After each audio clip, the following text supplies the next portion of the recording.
So in this final topic, we're going to focus on defects. So what is a defect in timber?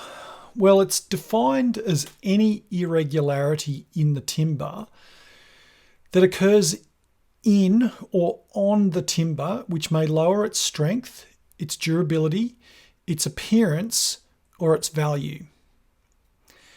Defects can be classified into three main causes, being natural defects, defects due to seasoning or the seasoning process, and defects due to fungus or insect attack.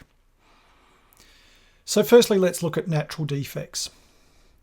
So natural defects are those which are characteristic of the wood and are present in the growing tree, such as knots. And I think we're probably all familiar with, knots in timber.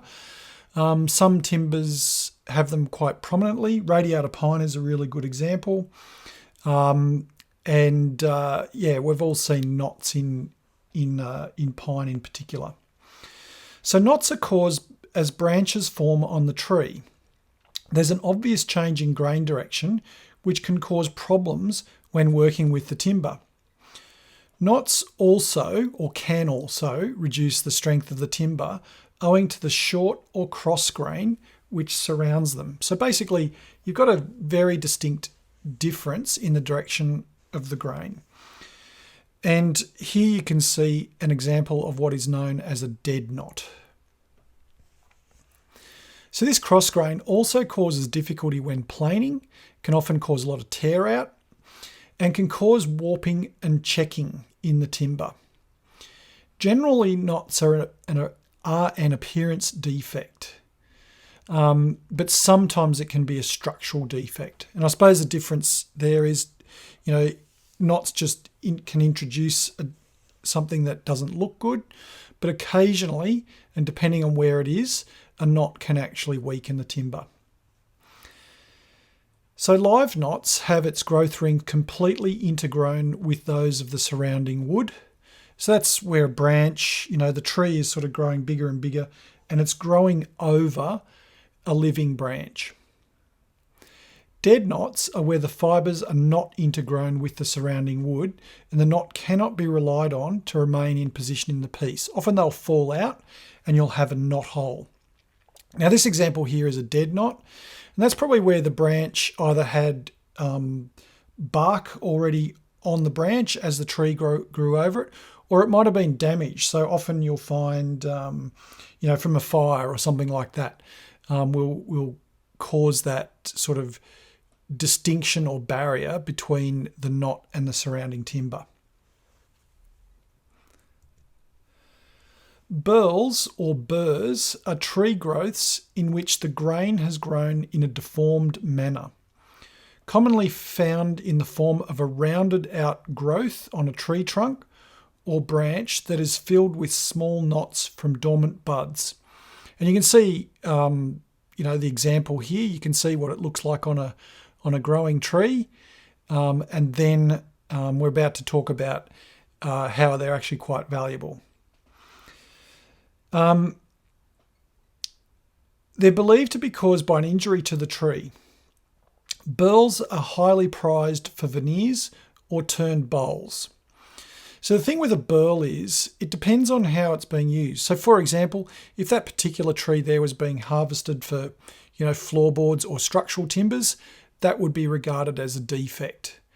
However, the reality is that particular piece of timber there is quite valuable, and people do actually go out into forests with chainsaws and cut burls off trees, and they use them for other purposes like turned bowls or veneers. It's very valuable for those uses.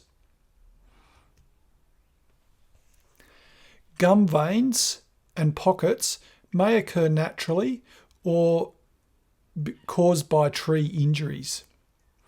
The timber is weakened and disfigured by their presence. So for example, you can see there gum veins in blackbutt. It's very common in blackbutt. And it's a bit like burls again. It depends on how you want to use the timber. So for example, as for framing materials or structural materials, those gum veins will be problematic. But if you wanted to make a tabletop and perhaps use an epoxy finish or something like that over the top, then the appearance of them can be quite attractive. Brittle heart and heart rot is decay formed near the heart of the living tree. It usually includes the pith, which, if you remember, is that central section of the tree. It's those cells that grow trees in height, which then rot out very easily. So it usually includes the pith and some of the heartwood.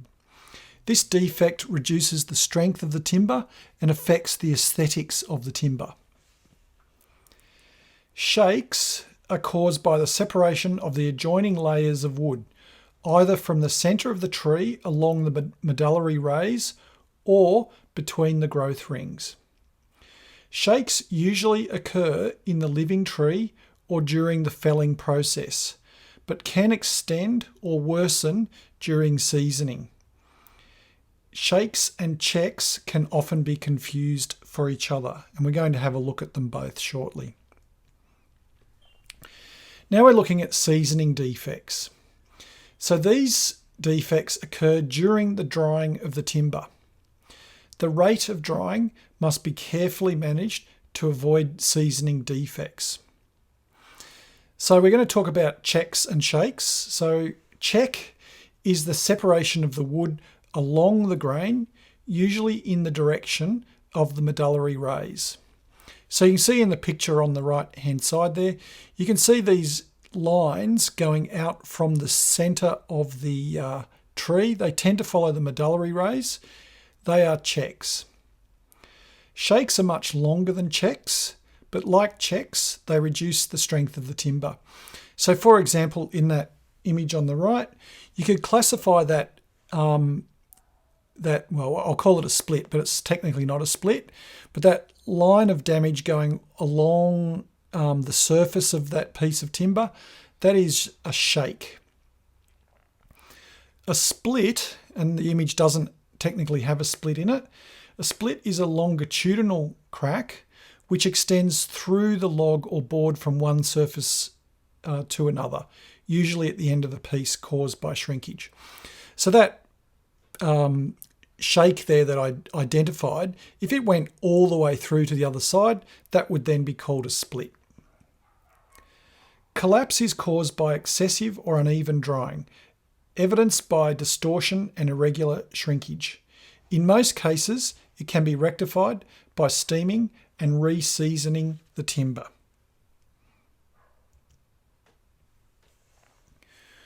Warping is the broad term that is used to describe any distortion in the timber board that may occur during or after seasoning. Now there's 4 variations, and you know, in some circumstances different terminology is used, but this is what we use in Australia. So bow may be described as the longitudinal curvature of the wide face of the board, and you can see it in the image there. Spring is the curvature of the edge of a piece of timber.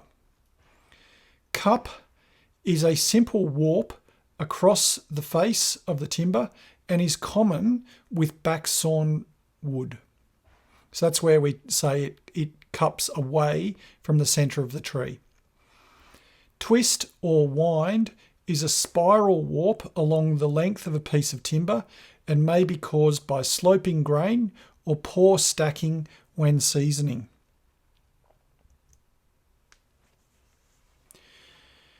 Now we're going to look at defects due to fungi. So it's part of our sort of third area of classification. So it's fungi or insect attack.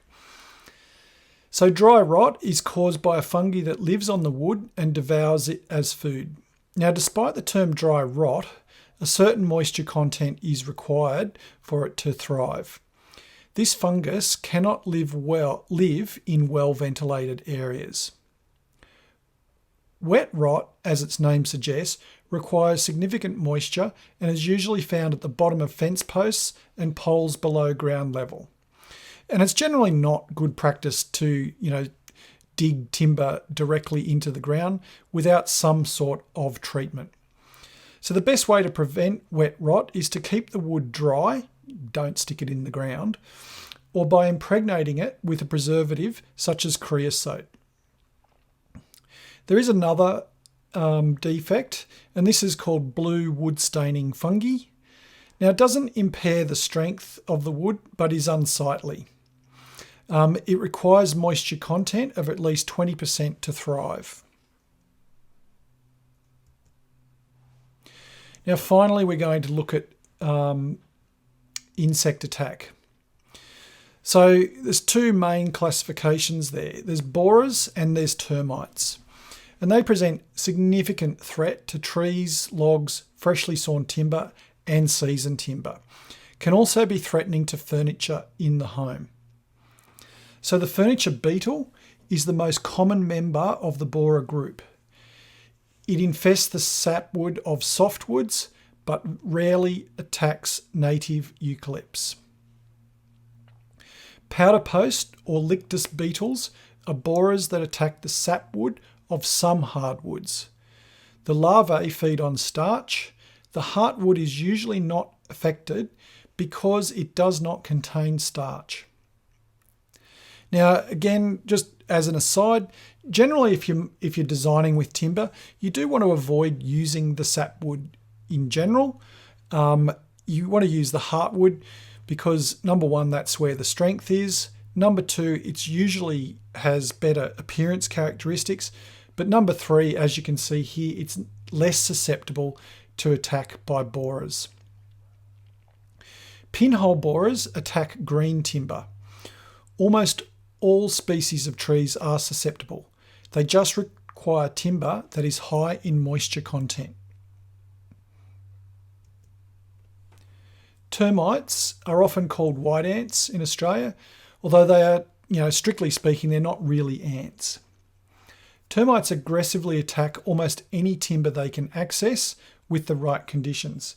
In Australia, there are some notable exceptions. Cypress pine is one. Now, termites will attack cypress, but they will avoid it where possible. The damage produced by termites is often difficult to detect because they prefer dark and poorly ventilated areas. So underneath houses is obviously one. Termites tend to operate from the inside of the boards to the outside. So the damage is usually not noticed until their feeding is complete, and then it's too late. Termites can be prevented via physical barriers such as ant caps or chemical control barriers. Termites require high levels of moisture, therefore good ventilation will reduce the chances of termite attack.